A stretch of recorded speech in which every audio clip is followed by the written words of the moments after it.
Hello and welcome to the Legends and Lads Cricket Podcast. Today we sit and record our 101 episode of this podcast, and we have a very, very special guest joining us. Uh, our guest today has played a key role in the greatest eras of Australian cricket. He was the strength and conditioning coach or the high physical performance director of the Australian cricket team from the year 2000 to 2005 and has worked closely with legends like Steve Waugh, Ricky Ponting, Shane Warne, Brett Lee, and Adam Gilchrist. He has been training Olympians from years, and he was behind the fitness preparation between a side that has dominated world cricket, winning series across the globe, and also clinching the 2003 World Cup title against India. So it's my pleasure and honor, privilege to welcome Jock Campbell on the Legends and Lads Cricket Podcast. This episode is brought to you in collaboration with The Byline, an independent online news platform delivering credible and in-depth coverage across business, finance, sports, and more. You can check them out at www.thebyline.in for insightful news and stories that keep you informed. Uh, Jock Campbell, sir, thank you for coming. And it is 4:15 a.m. and we're sitting and recording this because we do not want to miss an opportunity to have you on the show. Thank you for coming. And uh, yeah, how are you? And how does it feel to be here, sir? It's fantastic, and thanks for having me. I feel honoured to be on the 101st show. Um, and I've got to say something about the lads here. I stuffed up the times. It was meant to be 3:15 their time, and I got it wrong. And so now they've stayed up till 4:15 a.m. to film this. So great commitment, boys. Really proud to be on here. And just those comments you said about, as a coach, you're never looking back. You're always looking forward. And so, but to remember those great times you just brought up, yeah, I'll never get sick of talking about those times. So yeah, really happy to be on here, boys, and looking forward to it. My first question, let's get to the surface of it. Like a man or a boy who's watching cricket who doesn't understand so much about the dynamics involved in the game. So for him, if he sees a player, a particular player, and he sees that he's performing well, but sometimes there are players that get dropped because of their fitness, lack of fitness, and the fitness issues, the physical fitness issues. So, uh, do you, how do you explain to him that this physical uh, fitness is important for every player? That although the player he can snatch away the game from the opposition. How do you tell the fan or the guy watching cricket like that fitness is one of the most important elements in the game of cricket, and when it's played in a team. Yeah, that's a really good point. There's so many facets to the physical conditioning of a cricketer. And I'll take a fastball. I was just talking to Lockie Ferguson yesterday, and he said one thing he'd missed that. So he's been with the New Zealand team for a long time. He trained with us before he made the New Zealand team, and we got him in really good shape. He says that. I don't say that. He says that. And he said one thing he feels he's been missing over the last couple of years is the running in his legs. He said he feels that his legs are a fatiguing factor now, even in T20s. He said, but when he was doing enough running, that was never an issue. He could go all day. So for a fast bowler to be able to run in ball after ball, day after day for test matches, 4-day cricket, if your pace is dropping off throughout the test match, you're not much use to the captain later in the test match. So an example, Mitch Johnson against South Africa, I think it was 2008. I could have the years wrong. We have back-to-back tests in Australia, Christmas and New Year tests, Boxing Day tests and the New Year test. Used to only be 2 days break between them. So ridiculous, really. So 10 days of test cricket versus South Africa. On the fifth day of the Sydney test, in his 105th over within that 12-day period, he bowled 146 k an hour ball to bowl Graham Smith to win the test match in the second last over of the match. That's why you need physical fitness, the power, the running speed, the running condition, the bowling condition. We all talk about bowling workloads, but you have to be well enough conditioned to be able to bowl. 105 overs in 12 days. So if you told the cricketers now you have to bowl 105 overs at top pace in back-to-back tests, now they have a cry. But in those days, it was just you did your best and got them conditioned well enough to be able to do that. And then they've got to last series after series, game after game. I was actually just pointing this out to someone the other day when one of the juniors was asking me, why do you need to be aerobically fit as a cricketer? I said, well, Ricky Ponting scored a 50. One of the first times we did heart rate testing back in I think it was late 90s. Ricky Ponting scored 50 in a one-day game, batted for 2.5 hours. His heart rate was 80% of his max for the whole innings. So it just shows you, if I told you to go out and run for 2.5 hours, at 160 beats per minute, for most people, they wouldn't be able to get anywhere near that. And a lot of that's an adrenaline response, but they have to be used to these heart rates. So that sort of gives you a bit of insight. So there's two things: performance enhancement, injury prevention. And that's what we're working on. Every physical aspect of the game, running between the wickets, running in the field, backing up session after session, batting for long periods, bowling for long periods. And that fast bowler that bowls a Brett Lee over of 155 k's an hour, that physically takes a toll. He goes down to fine leg in between overs. He's got to be ready. So that next ball could be a skied hook shot that he's got to run 30, 40 metres to catch. So are they well enough conditioned to be able to do that? So there's a short answer for you. I could talk on that all day, but I'm sure you've got more questions. Yes, sir. So this question will be about the recently introduced Bronco test for the Indian cricket team. So I'm sure you will be aware of this, but for our viewers, I'll just give a briefing about what the Bronco test is. So it is a test for checking the fitness levels, and it includes a total of 1,200 meter sprint, and it's divided into a 20-meter sprint followed by a 40-meter sprint and a 60-meter sprint. But the thing here is there is no rest gap between each of these sprints. It has to be continuous and it has to be completed under 6 minutes. So, what do you make of it? Do you think such vigorous tests are required in a game like cricket, or do you feel it is more intense? It's they say it's more intense compared to the yo-yo test. So, what are your views on this? I'll take you right back to the involvement of the aerobic fitness test for cricket. So I just touched on a few points on why and how aerobic conditioning is one important facet of being a good cricketer that can last days at a time, that can bowl a bowling spell of 5 or 6 overs with an average heart rate of, again, 90% of your maximum heart rate for, 25, 30 minutes. So, clearly that constitutes an aerobic activity. Also, the speed, you mentioned speed. And so the Bronco test is just an iteration of an aerobic test. And the best aerobic tests um, to determine your aerobic capacity between 5 and 7.5 minutes. That's the science behind it. So it started out when I started back in the mid 80s at university. It was a 3.2 kilometre test. Um, 12-minute run. So 12-minute run, and you had to measure how far they got, and people would creep forward. And I asked the question, and I think it was one Dennis Lilly used to do. And I asked the question at the AIS, why do we do it? Like, why don't you just make it a specific distance so everyone gets there in a certain time? So it's all gone roundabout. So it then dropped down to a 3.2K run. That then went to the beat test, and the beat test was around for many years.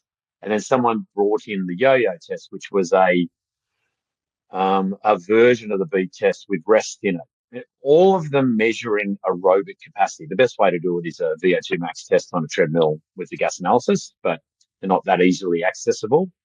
And then over the past probably 10 years, it's gone down to a 2K run test, which is a standard aerobic test around the world in multiple sports. Gives us we've got lots of data on it. The Bronco is a new one that's come in through football or rugby league over in Australia. And just to sort of clarify, it's up and back 20, up and back 40, up and back 60, 5 times. Now, my question is, 6 minutes to me is way too lenient on what we need. So I've got 14-year-old girls playing rugby league over here that are breaking 5 minutes for the Bronco test. So an international cricketer that needs a high aerobic capacity for their sport, I think that's just a bit too lenient. So even one of my rugby league players, he did in 4 minutes 12. So he plays rugby league. So, and he's just a local grade player here.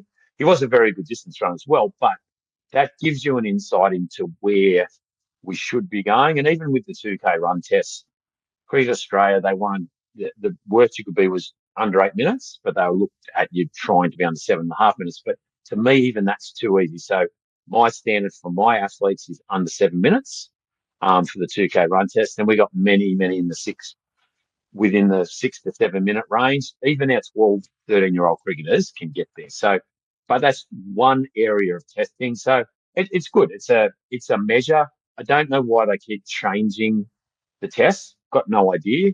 Um, because we've got so much data on the 2K run test, the big test. But it keeps changing every 5 or 6 years. Someone comes up with a better idea.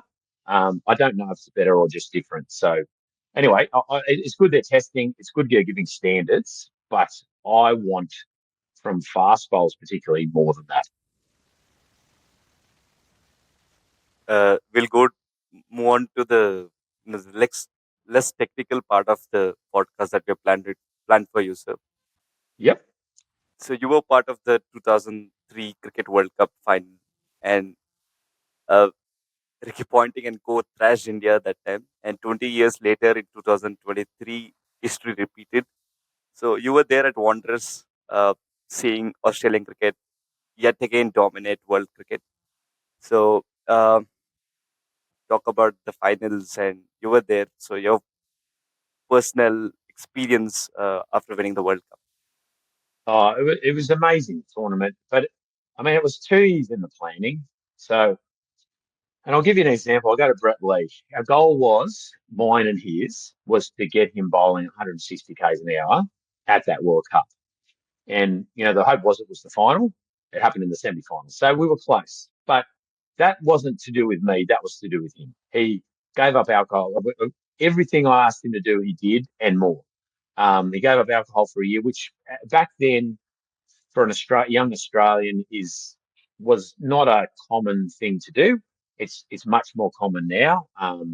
But he was a real leader in that. And we just worked so hard for 2 years towards that World Cup, and it didn't matter which players we had in the team. We had a big squad. Whatever position we were in a match, we always thought we could. If we were behind in the game, we always thought we could get out of it. And there's just some. I mean, you mentioned a bunch of players at the start. Like, okay, if we're not going so well, Gilly comes in and scores 100 in Test matches, but in one day, he opened with Matthew Hayden. So the brutality of those two batting. Talk about Bazball, but you know those two were brutal. And then Ricky Ponting, that was around his peak, where he could do anything, and he did. And then even Damien Martin, who in that World Cup final, he was 80 or 90 not out. And we sort of went through a little bit of a flat stage after Gilly and Matt Hayden got out in that World Cup final. And Marto was the one that started getting a few away and getting on top. And then Ricky chimed in. And it was the most phenomenal partnership. And Marto did it with it doesn't sound like much, but a badly broken finger that had to get operated on after that match, and he missed the West Indian tour. But the pain, every time he hit the ball, the pain in that finger, I'm sure was excruciating. And he said, "There's no way I'm missing this game." So the physio worked on it, and the great Errol Walcott, and strapped him up. And I don't know how he got into the game, but and he fielded and he took a couple of great catches. And then you got McGrath. Wow, what a player! And Andy Bickle pulled us out of trouble so many times in that World Cup. Michael Bevan, the batting lineup, and then you came to the bowlers. Brett Lee at his very, very fastest. He bowled some of the spells he bowled. I remember we were playing Namibia, and the Namibian boys told us that they had the TV screen on in change room, and they could see the paces coming up that Brett Lee was bowling. They put tape over the paces because they were so scared, so they couldn't see the 155, 156 balls. Um, but it was just a magnificent experience. South Africa was, the World Cup there was so good, and I hadn't experienced one personally before, and just the atmosphere and the way the whole country got behind it, and it was just, like I could talk on this World Cup for like 2 hours. And that doesn't even go anywhere near explaining the rest of the time I was with the Australian team. But I think we just had so much confidence. But everyone was in the shape of their lives, and sorry, I just dropped a cricket ball. It was in the shape of their lives, and they were so well prepared for that match, that tournament. And we could have easily lost a few games there. The one against New Zealand, where Shane Bond ripped through us, and then even the semi. I think we didn't get much over 200 against Sri Lanka, but then Brett bowled like the wind and ripped through them. And even I think England, we were in trouble, and then Vic got 7 for 20. So Andy Bickle again just played out of his skin. Darren Lehman, even Harvey, like these names some of you might not remember, but just were world beaters at the time. And of course, Brad Hogg came in, Shane Warne out, Brad Hogg in, and played a crucial role with the bat, ball, and field in the field. So yeah, it's just amazing that it was as much in the. I came in a really good time. The guy before me, Dave Misson, he broke a lot of ground. He was the first full-time strength and conditioner, head of physical performance, and some of the things he brought in and never done before. And then when I started, it was the change of going from amateur to full professional, good pay. They didn't want to, everyone was working harder. But there was only me, the physio, the coach, and then I think we got an assistant coach later on. So it wasn't a lot of people making decisions. It was just the captain, the coach, and and our support staff, and well, let's do this. Yep, and this is what we're trying to achieve, and so it was everyone bought into it. Just a phenomenal time, and clearly one of the highlights of my professional career, and personal life as well. Sir, and coming to this era, like the one of the most successful eras in Australian cricket was under Ricky Ponting. So Ricky Ponting was captaining 230 matches in the ODIs, out of which around 165 matches. So that's a lot. And then two World Cups, 2003 World Cup, the 2007 World Cup, two Champions trophies. So you have personally been there with Ricky Ponting. So any memorable instances you can tell about his leadership skills, because many compare, like first it was Ricky Ponting and then it's Dhoni. So one of the these are the two players who are compared as captaining icons. So any personal experiences with Ricky Ponting that you would like to share? Yeah, oh, there's so many. There's so many. The little detective, we called him. He didn't miss a beat. Um, but yeah, I was very, very lucky. I had Steve Waugh when I started, who was another great Australian captain, who led from the front, was very approachable, put full faith in all the players, and brought the best out of them. And then Ricky. So people ask me who was the best captain. I say I'm not picking. They're both magnificent. So, but Ricky, you've asked about Ricky, and as I say, Steve. Uh, he was just brilliant, and loved working with him. And then I was lucky enough to have Ricky, and I worked with Ricky all the way through. Even once I left the Australian team, I had Ricky privately. Um, but he just led from the front, and when he spoke, people listened. He did. He was the hardest trainer. He was first on the field, last to leave. He'd throw. You see all the coaches now throwing balls to batsmen. He would be throwing balls at the end of training to a young bloke like a Shane Watson or a Michael Clark at the end of training, trying to help them. He'd be on the last one on the paddock. But I'll tell you a couple of stories about him, which just shows you how tough he is. And that's, everyone, we would all do anything for Ricky because of what he did for the Australian team. He's he's batting in Dubai. It's 52 degrees. I've got the thermometer, a picture of the thermometer. I only got it when it was 51 degrees, but anyway, that's a different story. Um, and it was too hot to wear a helmet. Like they were having drinks breaks every 20 minutes. Blokes were fainting left, right, and centre, and he was batting. And Mohammed Shami, um, from Pakistan, who was clocked at 156, I think, that year, k's an hour, hit him flush on the jaw. No helmet. It's too hot to wear a helmet. That and it's knocked Ricky over. The ball's bounced straight down, like it's hit him flush. Um, and he's like playing with his jaw, and he batted on. Didn't didn't come off. Didn't lie down for long. Just got straight back up. And I think when Shami came down to see if he was all right, he told him where to go. And he batted on. And he scored 40 odd in the heat where Hayden scored 100. He was magnificent in the heat, and we'd done a lot of heat prep work, but this was over the top. And so he batted on. That gives an indication of how tough. Toughness comes in many forms, but when you get hit flushed on the jaw by a cricket ball, I don't know how his jaw didn't break. And then he batted on and played on, and you never hear any complaints about him. And another time we were we got banned to play touch footy before in warm ups because a couple of guys around Australia got injured, and it wasn't even in touch footy. They were injured playing fielding soccer, or one was indoors, Brad Young twisting to get a ball, and so the doctors banned touch footy. They said I could play walking touch, so I was really popular.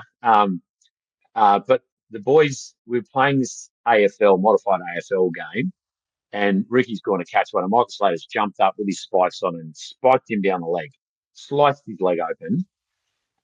And I went, right here, boys, I think that'll do us. And Ricky's going, shut up, Jock, don't say anything. And I go, what do you mean? He had this big slice in his leg. He goes, just strap it up. If anyone sees that this has happened, we'll never be allowed to play this game again. So, just I like putting that forward because, people talk about toughness, but there's none tougher than this guy. And the pain and suffering I've seen him bat through and feel through, and he just he led by example, and as I said, if he spoke, you would do whatever he asked. So great fella. And I remember I was taking him for another training session, just him and me it was really hot, and he was just coming back in pre-season, and we were doing these 200 meters on the 30 seconds. So it's quite challenging. If anyone wants to try it out there, so you do 200 meters as fast as you can, and you've got a minute. And if, say, it takes you 35 seconds or 40 seconds, that means you've got 20 seconds recovery. We were doing a set of 10 of these at the end of the session. It was very hard. Middle of the day, it was getting him used to heat, and he was down. He was gone. He was almost throwing up. I said, well, mate, I'm doing this one. You can do it if you want. And I knew, I knew that you put a challenge to him. Of course, he's going to do it. And I've taken off to do the last one, and he's just come charging through. So he was never out. He was never out of it. Didn't matter how fatigued he was. Didn't matter how much in pain he was. He was always a weapon with the bat, with the ball, or in the field. And so, a superstar. I would like to bring a similar or a related question to follow up to follow up what you just now spoke, sir. So we can infer that the pain threshold of all these cricketers, or particularly Ricky Ponting, and generally, I think every cricketer, an athlete, I think their pain threshold is much higher than us general people. And we had Ramji Srinivasan sir on this podcast few months ago, and he did mention about this pain threshold. So I would like to ask you about the pain threshold of cricketers, or these athletes, and also combine it with the mindset of the game. So, um, I mean, when you're talking about cricket, it is physical, it is mental, and it is performance. So, uh, the Australian mindset, it's been talked, it's talked everywhere. And anytime an ICC knockout or an international knockout match is there, everyone are putting on social media, this is Aussie's mindset, that they're here to win. So they love pressure, they hate losing. So talk me about the Aussies mindset, and combine it with the answers of the pain threshold. Uh, would like to Yeah. hear from. Yeah, and that's right. I don't think it's just the Australians that have this pain threshold. Like I see years ago, Rush Kalaria messaged me and he said he'd lost his IPL contract. He'd been out injured. I think he had knee reconstruction, and so for sort of 13 months we rehabbed him. We got him back, and that way and that leading into the season where Gujarat won the Ranji Trophy for the first time ever. And he played. We're working his program around all the matches, and I think he had 13 Ranji Trophy matches in about 14 weeks to win the competition. So to get through that, you have to be physically tough, particularly for a fast bowler. So I don't think it's just limited to the Australian cricketers. One of my athletes, Kyle Mason, in the national cross country champs a couple of weeks ago in the Open schools event, he passed out with 600 metres to go. He's coming second, closing down the first, and he's just basically pushed his body beyond what it wanted to go. That's where we go, look, mate, your mind is stronger than your body. Your mind was asking your body to do something that it couldn't do. And we only know that once you push too far. So, and that's what these cricketers do. Like, I remember going out to Darren Lehman at stages in the heat of Sri Lanka. He's gone. He's fatigued. He's going a bit dizzy. He's going, I'm cooked, I'm cooked. And he just kept batting. Even though he was absolutely gone, was hot, he was fatigued. He was, I think he scored 160 that innings. But he just found a way. They're so mentally hardened. And Lakshman doing that, what he did against us in 2001 and Dravid. Like, I saw the fatigue that was in them and their concentration levels. Like, so I don't think it's just limited to the Australians. I see it a lot around the world and the injuries they play with. So I think to make international cricket, you've got to be pretty mentally tough. But I think in Australia, we're a small nation of people, a big nation of size, but what is it, 26 million? We must be the convicts in us. We were, I think it was like 40% of our heritage is from convicts that the English brought over here as a convict colony. But we basically always think we can win. We're brought up believing that everyone's got two arms, two legs, that, there's no different. You and me, there's no difference. So why can't we? Like, not, how are we going to, but why can't we? And I think particularly in Australian cricket, it came up through a very tough upbringing. And through the 60s and 70s, it was a very tough school. And so I just think that's carried on to, we feel we can, why go to these tournaments if we're not trying to win? Like, it's, and India's got that in them now too. Just see how well you guys are going, win from anywhere. And a lot of the countries are trying to mimic that. But as Warnie would say, deep down, they know they can't beat us. It doesn't matter if they're getting on top of us. Deep down, we know we've got their number, and they know they can't beat us.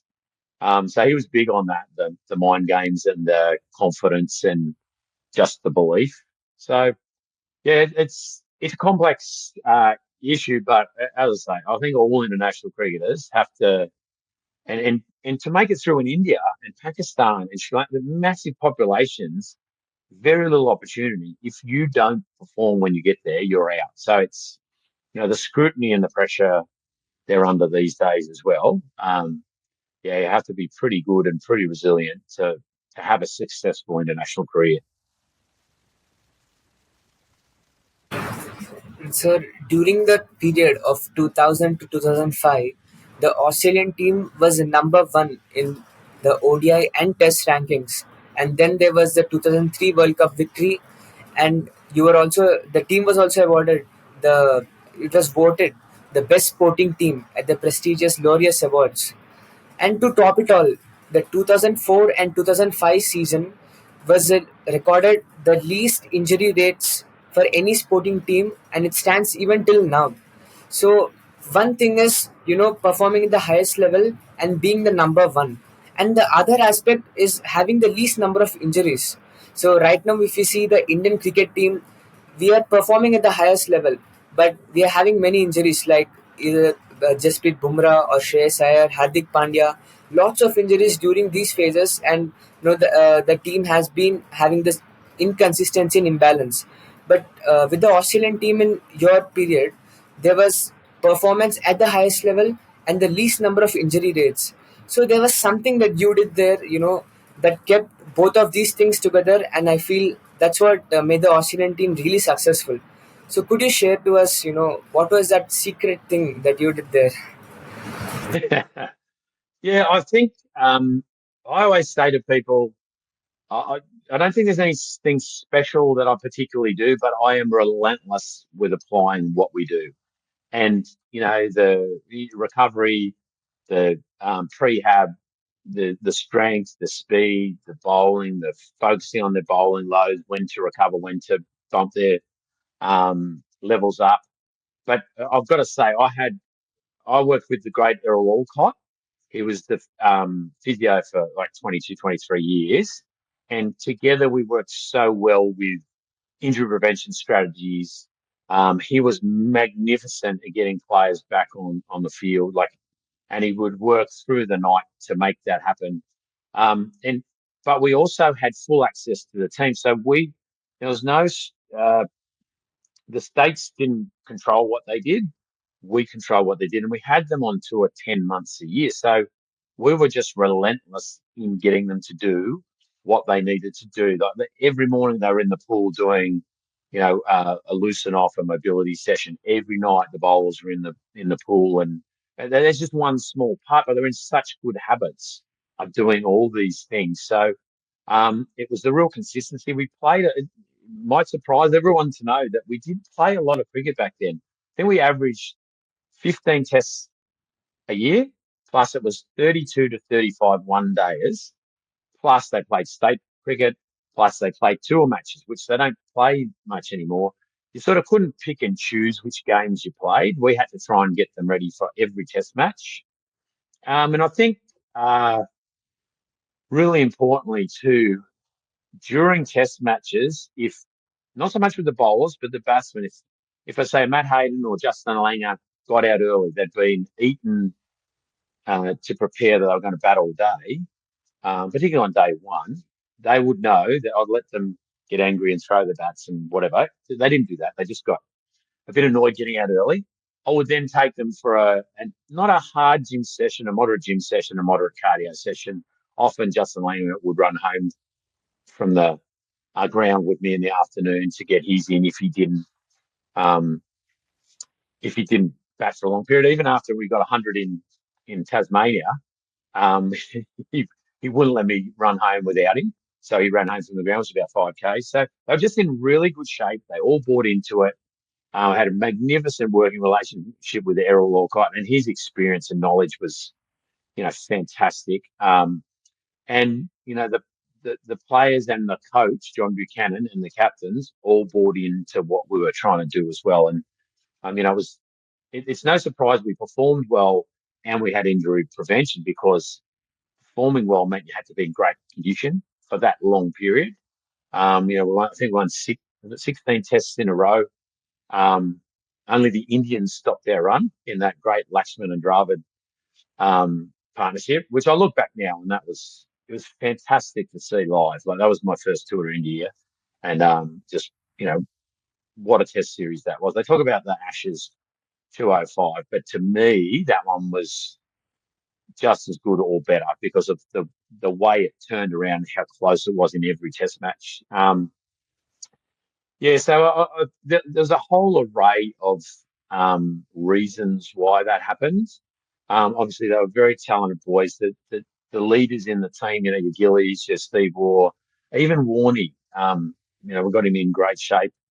McGrath, that they all Hayden, they all just bought into it, and they wanted to do more, not less. So yeah, it was just a fantastic setup, and just the way it meshed now. I look back, all those big players with big egos that worked so well together and never thought they were too good for doing anything. So yeah, it was a fantastic time. And as you say, we were number one. I think we were number one test ranked nation, except for about 7 weeks within that 5 years.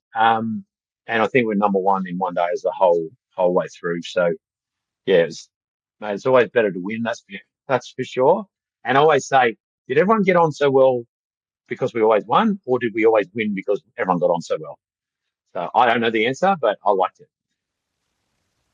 Yes, sir. And you worked with Mitch Johnson, not just in the Australian cricket team, but also with the Bowl Fit app. So I am personally a fast bowler. So I had downloaded it last year on my Awesome. smartphone, and I wanted to use it, but seeing the subscription rate, I had to quit back. Uh, yeah. Now, I think it's a full circle. Now that have you on this podcast, uh, I mean, I didn't believe that you were the one behind it. Yeah, of course, with Mitch Johnson.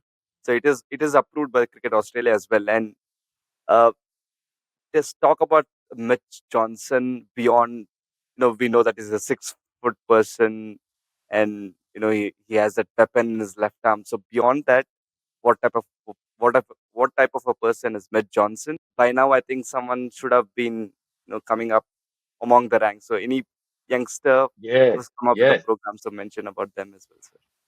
yeah. It's really interesting. We had you asked what type of bloke is Mitch? He's a ripper of a bloke. So I first met Mitch. He was a fielding substitute for the Australian team in a game in Queensland, and all the Queenslanders had told me this young kid, Mitch Johnson's really quick, but he's always injured. And the poor kid had had 4 stress fractures, one in his lower back, and one of them he'd cracked one of his vertebra all the way through, so a full fracture of a vertebra in your back from bowling fast. So and he'd been told by the doctors, he asked to meet me because he'd been told by the doctors that one more stress fracture and he would never be able to bowl again. So to have the career that he's had, he hadn't even played a first class game yet then. So to have the career that he's had is, speaks volumes. Brilliant hard worker. What an athlete, a superb athlete. His pace was raw bone power. Um, but just a great cricketer. He was twice the international cricketer of the year. You don't get that if you're not something special. You don't get that once if you're not special. Um, so yeah, he's just a great fella. Quite shy. And I remember doing what happened. I was working for Channel Nine, and I didn't have him in the Australian team. He came in just as I was leaving, but I helped him out after my time there. Um, and his manager was Ricky Ponting's manager, Sam Halverson, great fella who really helped me through my career as well. But I, I'd done a video when I worked at Channel 9 with Brett Lee on conditioning for fast bowlers and Brett Lee's career. And they came back and said, "Oh, do you have any other ideas?" I said, "Oh, I'd love to do it, Mitch." So I got involved with that. And the interview we did with him, he goes, "I've never done an interview this long before. The most I've ever done is 5 minutes," because he was, just shy of the media, didn't really want to speak to them. And so that's why you probably don't know a lot about him because he doesn't, talk a lot in the media. But yeah, phenomenal athlete, just magnificent in the field, great batsman. I think he could have played first class cricket just as a batsman. He just a beautiful swing um, and then obviously a devastating bowler. Um, but yeah, so we did, and then after that, I came up with the idea of an app for young cricketers. And it was everything that Mitch and I didn't have as youngsters when we were playing that we would have liked. And so what it is it's our lowest possible intake. So obviously I still coach cricketers. I still have some online. Got anywhere from Lockie Ferguson all the way down to juniors. And this one kid, Mahia, I'm not sure of his second name. Anyway, he started now training with me personally just online because he did bowl fit for 7 years. There's a photo of him as a kid when he signed up with Mitch. And now he's bowling in the mid 180s and he's been working with Varun Aaron, the ex-Indian bowling coach. And he's just clocked his head mid 80s for 80 mile an hour for, I'm not sure what speed does that equate to? It's like 135, I think. And he's gone to England to try and make it in the county circuit. He's doing uni over there. So that was a real full circle moment for us.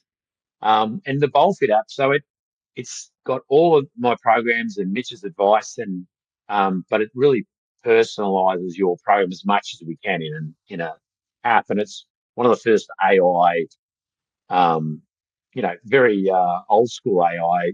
But if you bowl 30 overs on the weekend, your program adjusts. If you miss a session, your program adjusts. It gives you progressions based on your fitness level of all the testing we do. So it's very specific, uh, but it's limited. Obviously, it's got juniors, seniors, intermediate, advanced, beginners for boys and girls. But we had it.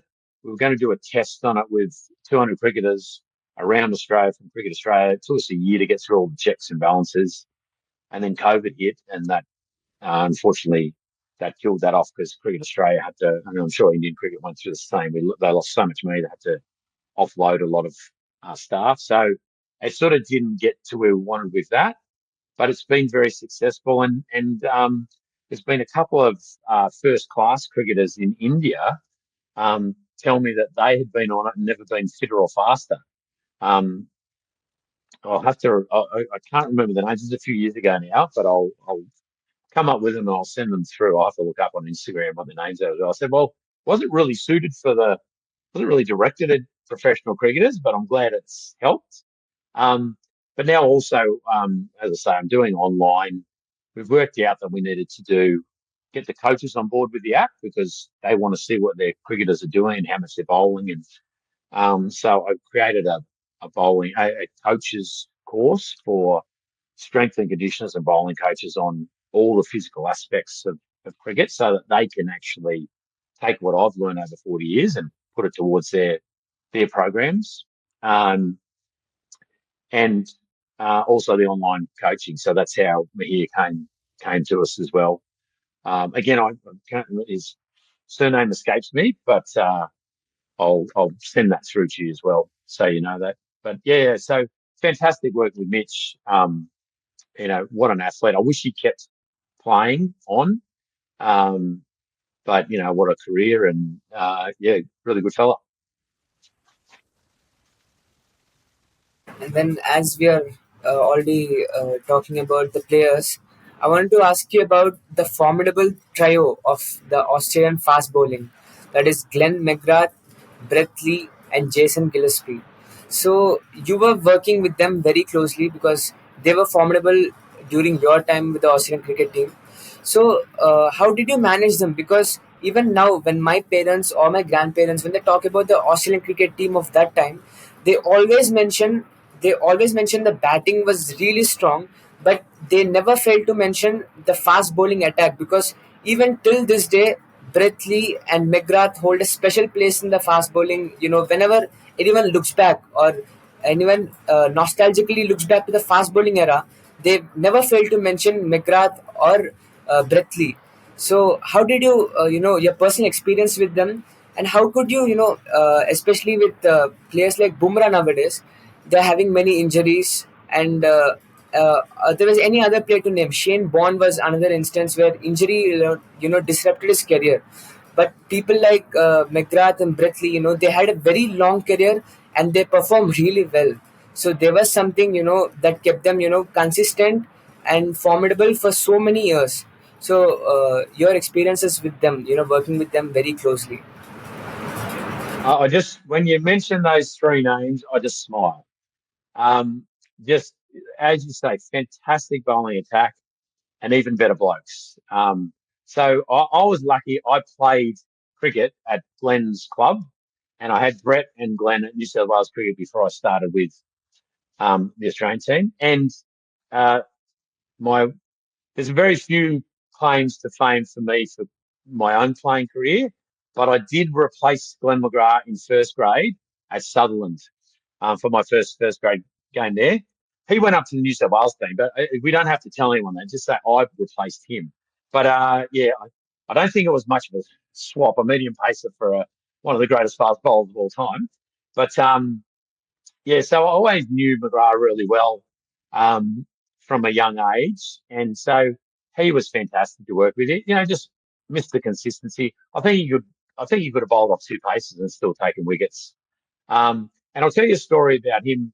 You know, he only lived a couple of kilometres away from me in Cronulla. And during the winter, when there was no cricket facilities, one of our cricketing mates, he was the groundsman at a third grade ground down at Cronulla. So I'd get him to roll the wicket for us just for McGrath to get his overs in. So I remember catching McGrath one day and I said, "Oh, you're meant to be number one in the world." I put my keys down. I said, "Hit them." And the first ball he bowled, missed it by this much. Second ball he bowled, hit my keys, bent one of them. So I picked him up and go, "Well, I'm not doing that again," because he bent my car keys. I said, that's how good he was. He was just, if he bowled at 120 or 140, it didn't matter. He was so good. And, his record is unbelievable. But, yeah, so just fantastic to work with. And I think the big thing for those bowlers, and I'll get to all of them because they've all got a magnificent story, is we never stop bowling. You know, the most I would give them off would be 1 week after a long tour. And then even when we would work on their speed or the strength or the power, we'd still be working on their bowling and just keeping their body used to bowling, so putting on any muscle. Their body just gradually adapted to it. It wasn't a big change for them. So I think that was one big thing. Um, we also so good with recovery and their strength and their control. Brett Lee, what an athlete.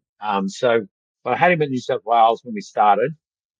Running wise, he'd sort of be in the middle of the team, but within a year he was the fastest or one of the fastest. He just worked so hard on his running, his speed, and there's some famous photos of him running with a parachute. I've still got that parachute actually, and I had it at training the other day with some of the sprinters. I said, Brett Lee, and they didn't know who he is because they're all young. This is one Brett Lee used in the 2003 World Cup.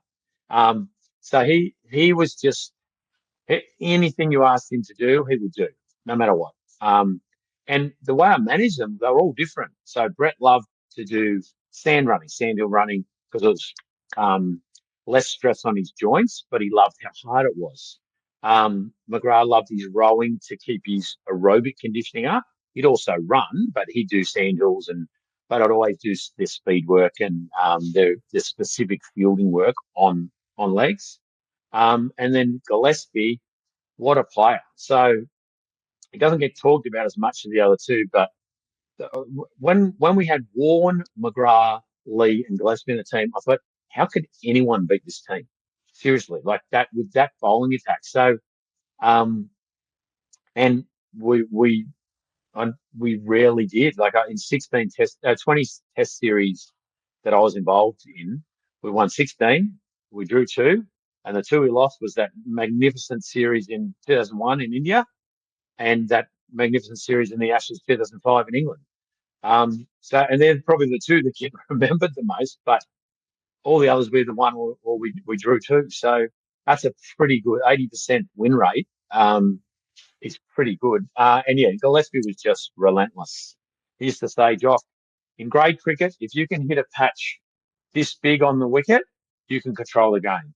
In Shield cricket, it comes there. In Test matches, it's like a bread and butter plate. If you can hit that spot relentlessly, you can control what happens. And I remember that Mumbai Test in 2001. I think Sachin and Dravid batted for pretty much a session in that game, and McGrath and Gillespie bowled 2 really long spells, and it was the best. Nothing really happened. They didn't score many runs. We didn't take a wicket, but it was the best um, sort of part of Test cricket I'd ever seen, where 2 of the best batsmen of all time were facing 2 of the best bowlers, and they were all at their peaks, and no one was giving an inch. And there's this famous shot of Sachin in the air, like 2 feet off the ground, the ball whizzing past his face, and he's just dropped his hands. And that was one of Dizzy's bounces. And he said to me after that session, he goes, I could not have bowled any better that session. That's the best I could ever bowl. And he goes, and I still didn't get them out. So, yeah, they were just fantastic. They'd do anything the captain asked. And just, they got on so well. Like it was those 3, I think we had a record back then. It was maybe 9 tests in a row where we had the same bowling attack. And that was I don't know if it's the same record, if it still stands, but And I remember Steve Waugh saying, he goes, he must be doing something right. So, that's not just me. That's the coaches. Errol Walcott was unbelievable at getting them on the pitch, but we just all work so well together. That includes the captain, the coach, the physio, myself, and the bowlers. Everyone bought into it. So yeah, you'll never find me saying a bad word about any of those three. That's for sure. Well, this will bring you to the end of today's episode, sir.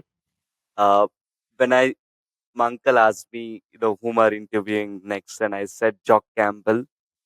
He was not familiar with the name, but then I said, and I told him that he was the strength and conditioning coach of the Australian team 2000 to 2005, and he is like, he talked about Australian cricket for the next 15 minutes. And I think that is the longest call duration with him that I had, because anytime I call him, how are you? Did you eat? Yes, yes, done. We cut the call. Yeah. I think the longest call duration was because, that is the amount of fame or nostalgic moments when they talk about Australian cricket of that era. And you were a major, major part of it. And you were the coach from 2000 to 2005. I have born in 2005. He's born in 2006. So it clearly shows us what kind of a legend you are. And since this is a Legends and Lads Cricket podcast, the frame that I'm seeing right now, I think yet another legend on the show. Thank you for Let's put coming, me sir. in. Well, Thank you for joining us here. I'm so pleased that my biggest connection with my father was talking about sport as well. So that's great that it was able to stimulate a good conversation, and it brought in some great memories, because it brings me great memories as well. But there's just a couple of things I wanted to show you. This is how much it means to me and my career and cricket.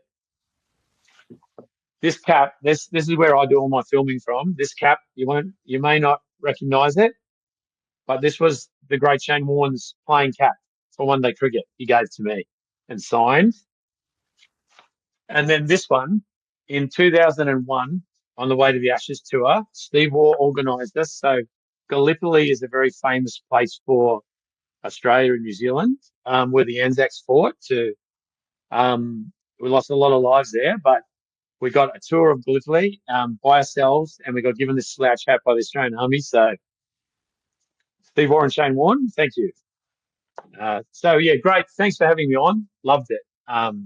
Always good to talk about the past, and hopefully there's many more things in the future for us to achieve and do as well. I really appreciate you guys staying up so late. I can't believe it. But anytime, boys, you can have me back whenever you want. Yes, we would like to have you often on this podcast. We'll just message you and you can be here. Awesome. Let me try and take a photo of us boys on the screen. Take a Yes. screenshot, see if this works.